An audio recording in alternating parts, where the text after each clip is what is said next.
श्री गणेश गोगरा। आप बात कर लें 7 बजे महोदय जी, मुझे बीच में रिप्लाई हो जाए। ठीक है, मांग संख्या 7:30 से 8 तक 16 पर बोलने का मौका दिया, इसके लिए बहुत बहुत धन्यवाद। बात कर लो।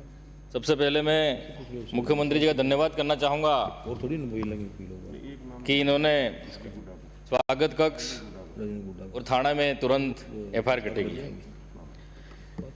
माननीय सभापति महोदय, पहले थानों में जोड़ दूंगा मैं। हाँ, जोड़ दूंगा। लोगों की बैठने की व्यवस्था नहीं थी। लोग बाहर किसी थड़ी पर बैठते थे या किसी होटल पर बैठते थे या किसी की पेड़ की छांव में बैठते थे, लेकिन उसकी कोई पूछ करने वाला नहीं था। लेकिन हमारे लोकप्रिय मुख्यमंत्री जी ने पूरे राजस्थान में हर थाने में स्वागत कक्ष खोलकर बहुत ही सराहनीय काम किया है। मैं उनको धन्यवाद देना चाहूँगा। उसी के साथ ही पहले जो गरीब अनपढ़ लोग थाने में जाते थे, उनकी कोई सुनवाई नहीं करता था। भले 10-10 दिन चक्कर मारते थे, लेकिन उनकी एफआईआर नहीं कटती थी। लेकिन अब संवेदनशील सरकार है, अब थाने में जाते हैं तो उनको एफआईआर काटनी है और जो भी फरियादी है उसकी सुनवाई करनी है। ये हमारी सरकार का अच्छा डिसीज़न है, अच्छा काम है। इसी के साथ ही मैं टीएसपी क्षेत्र की बात करूंगा, क्योंकि मैं आदिवासी जनजाति बाहुल्य क्षेत्र से आता हूं। माननीय सभापति महोदय जी, हमारे जो टीएसपी क्षेत्र में जो गरीब लोग हैं, जो अनपढ़ हैं, जो डेली काम पे जाते हैं, उनका पुलिस द्वारा चालान बनाया जाता है। चालान भी 200 रुपये का, 500 रुपये का। वो गरीब मजदूर जो बाजार में काम पे जाता है मोटरसाइकिल लेकर, 200 रुपये तो मुश्किल से कमाता है, और पुलिस उनसे चालान के नाम पर या तो कभी चालान की रसीद काटती है या तो कभी लेन देन करके यूं ही निपट लेती है। तो सभापति महोदय जी, जो ऐसा हो रहा है तो मैं कहना चाहूँगा कि ऐसा नहीं होना चाहिए। और आगे से खाली एसटी, एससी और गरीब व्यक्ति हैं, उनके ही ज़्यादा चालान क्यों बनते हैं? दूसरे वर्ग के चालान नहीं बन रहे। एसटी, एससी जो गरीब व्यक्ति है उसके ही चालान बनाते हैं। दूर से देख लेते हैं ये व्यक्ति गांव से आ रहा है, उसको हाथ मारते हैं और रोक लेते हैं, उसका चालान बनाते हैं। तो सभापति महोदय जी, ये आपकी सरकार में भी हुआ था, ऐसी कोई बात नहीं है। मैं पुलिस की बात कर रहा हूँ, हमारी सरकार कर रही है, ऐसी बात नहीं है। ये जो पुलिस प्रशासन जो इस तरह से जो रवैया अपना रहा है, मैं ये बात कहना चाहता हूँ सभापति महोदय जी। उसी के साथ ही टीएसपी क्षेत्र में जो भी पुलिस की भर्तियां निकलती है, हमारे 80% जनसंख्या ट्राइबल है, लेकिन हमारे पुलिस की जो विज्ञप्ति निकलती है उसमें हमारे टीएसपी के खाली एसटी के पद खाली 5 या 7 और जनरल वर्ग के 50। ये हमारे क्षेत्र के वहाँ युवाओं में नाराजगी है। सभापति महोदय जी, आपसे निवेदन करना चाहता हूँ कि टीएसपी क्षेत्र में जो पुलिस की भर्ती निकले उसमें संख्या बढ़ाई जावे, तो हमारे बेरोजगार जो युवा हैं उनको नौकरी मिल सके। उसी के साथ ही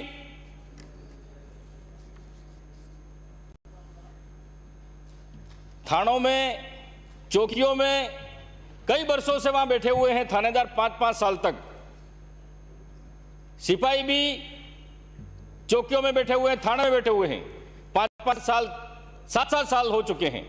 मेरा निवेदन है उनको हटाया जाए, क्योंकि वो फील्ड में लोगों से मिलना जुलना हो गया है और ज़्यादा उनसे कुछ भी छोटा काम होता है उनसे बड़ी मोटी रकम वसूली की जा रही है। ये जनता की समस्या, क्षेत्र की समस्या मैं बता रहा हूँ, ये मैं नहीं बोल रहा हूँ, ये जनता की, क्षेत्र की समस्या है, ये मैं आपको बताना चाहता हूँ।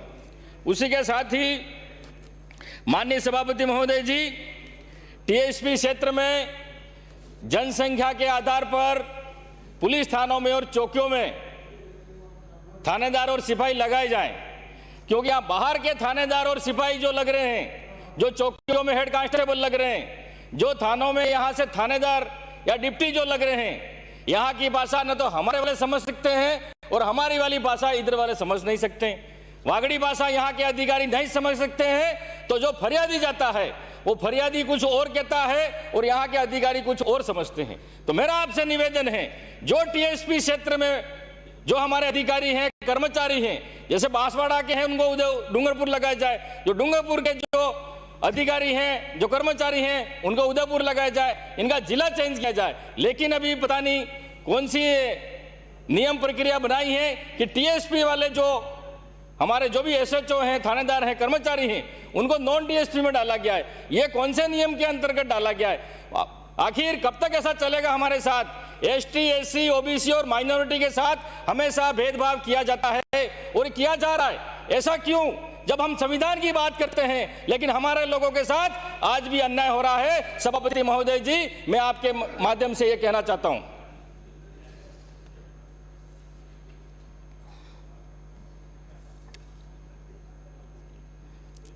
कई सभापति महोदय जी,